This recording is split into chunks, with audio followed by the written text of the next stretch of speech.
Today, we're diving into an absolutely harrowing true story of survival at sea.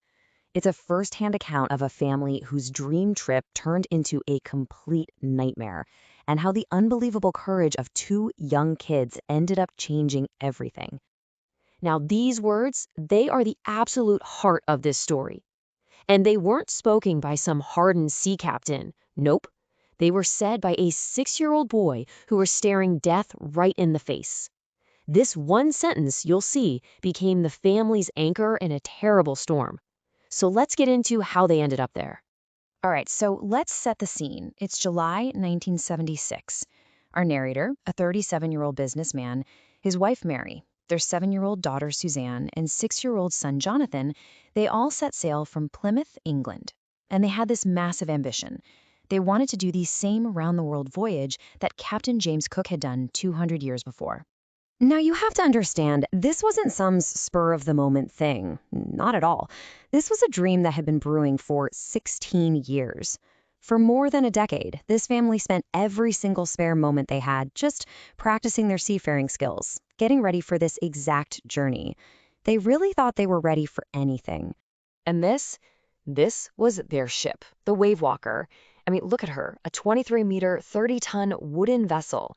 She was professionally built, and the family themselves had tested her in the roughest weather they could possibly find. They believed they were as prepared as anyone could ever be. The first part of their journey, it was just perfect. But, there's a but coming. After they left Cape Town and headed into the infamous Southern Indian Ocean, that dream started to turn into a nightmare. The weather turned, and their real test was just about to begin. The challenge they were facing was just staggering. The waves swelled up to 15 meters high. To put that into perspective for you, that is as tall as their main mast. They were basically trying to sail through moving mountains of water. So on January 2nd, after battling these gigantic waves all day long, something really weird happened.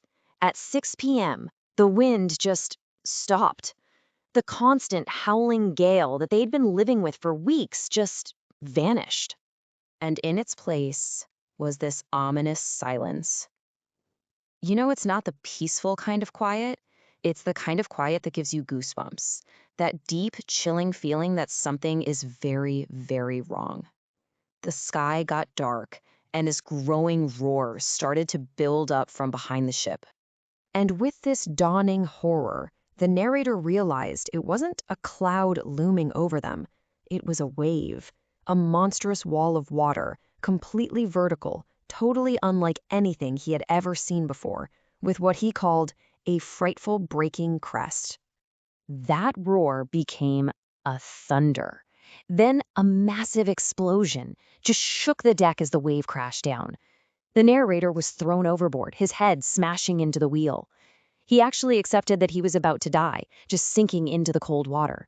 But, incredibly, his lifeline held. Another wave came and tossed him back onto the deck like he was nothing more than a rag doll.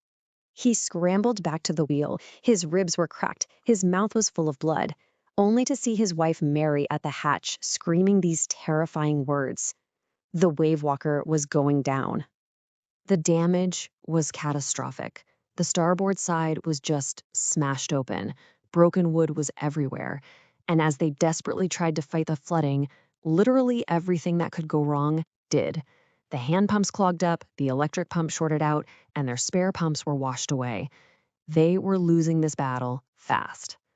In the middle of all this chaos, the narrator goes to check on his children. His daughter Sue has this giant bump on her head, her eyes are swelling shut. But when he asks her why she didn't say anything sooner, 7-year-old Sue gives this incredible answer. She was hiding a serious injury, which, by the way, later needed 6 minor operations, just so she wouldn't distract her father. By the morning of January 5th, after 36 hours of nonstop pumping, their situation was way beyond desperate. Another storm was building, and it really felt like the end was near. The narrator went in to comfort his kids, preparing for the worst. His son, John, looked up at him and asked the one question every single parent dreads. The father tried to reassure him, of course, telling him they were going to make it through. And then His 6-year-old son responded with these words, a statement of such pure love and courage that it just left his father speechless. This wasn't just some kid trying to be brave. This was a declaration. It completely transformed the narrator's despair into this powerful new resolve. He now had a reason to fight the sea with every last thing he had. He had to make it. For them. But even with this newfound resolve, the situation was still just dire. That evening, as the ship groaned and more water poured in through the broken planks, the narrator and his wife Mary just sat together, holding hands, truly believing these were their final moments. But Wavewalker rode out the storm, and with the wind finally easing up, a new, desperate kind of hope emerged. The narrator calculated their only chance, finding one of 2 tiny islands, just specks of land in this vast ocean. Their auxiliary engine was dead, so this was a one-shot chance under a tiny makeshift sail. The odds were just astronomical. They were looking for a 65-kilometer-wide island in an area of 150,000 square kilometers of ocean. And get this, all with a broken compass. As the narrator himself put it, they were looking for pinpricks in the vast ocean.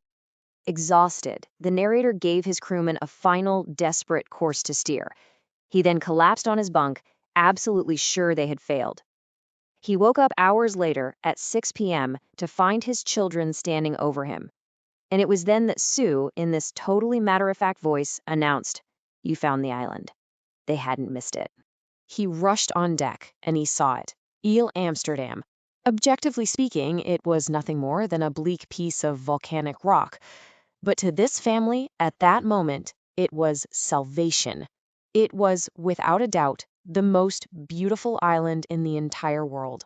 In the end, as the narrator thought back on their survival, he credited the tireless crew, his wife's strength, but his thoughts always came back to his children, the 7-year-old girl who hid her own pain to protect her father, and the 6-year-old boy whose simple words gave them all a reason to live. It really makes you wonder, doesn't it? Not just how they survived, but why.